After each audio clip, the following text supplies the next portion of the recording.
ज्येष्ठ नागरिक ते तरुणाई, शेतकरी, शिंदे सरकारच्या मंत्रिमंडळ बैठकीतील 20 महत्त्वाचे निर्णय.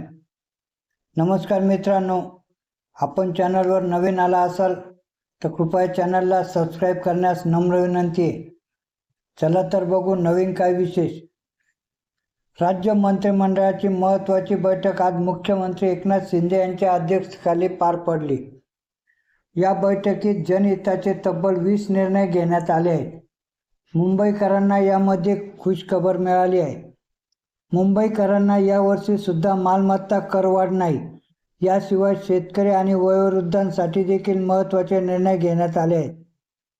मंत्रिमंडळात कोणते निर्णय घेण्यात आले यावर एक नजर टाकूया.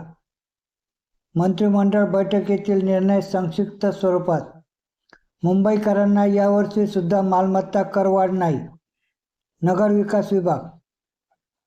राज्यात नमो महारोजगार मेळावे आयोजित करणार. 2 लाख रोजगार स्वयंरोजगार निर्माण करणार. कौशल्य विकास विभाग. ज्येष्ठ नागरिकांसाठी शासन संवेदनशील. मुख्यमंत्री वयोश्री योजनेतून 65 वर्षावरील नागरिकांना लाभ देणार. सामाजिक न्याय विभाग.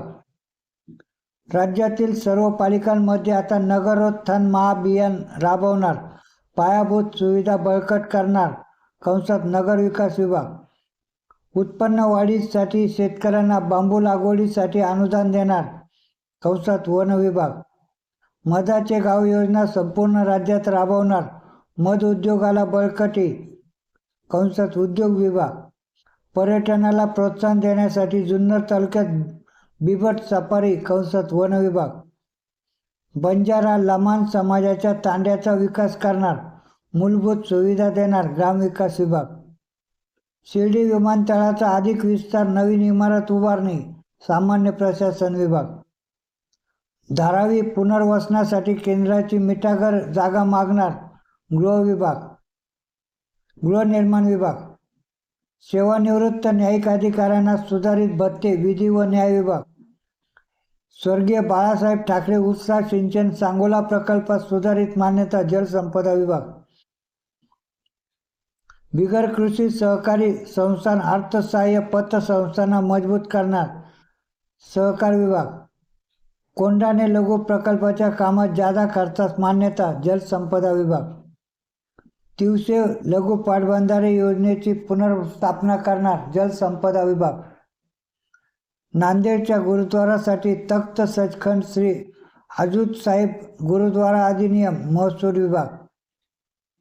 महाराष्ट्र लोकसेवा आयोगाची प्रतिमा उंचावण्यासाठी जनसंपर्क अधिकारी नेमणार.